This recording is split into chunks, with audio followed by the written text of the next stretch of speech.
अहो सकुताई, इथं तर कुणी बी दिसत नाही. कुठं गेली तुमची दुसरी सखू? आणि तुम्ही म्हणतात की बाबाजी इथं असतील, पण ते कसं शक्य आहे? अहो त्यांना तर आम्ही स्वतः काळ कोठडीत पाहिलंय. बघा,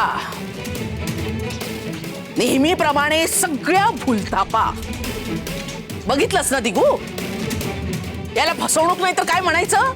अहो पण मी स्वतःच्या डोळ्यांनी तिला इथेच मी पडताना बघितलं होतं. ती कुठे सकू म्हणजे बाबाजी.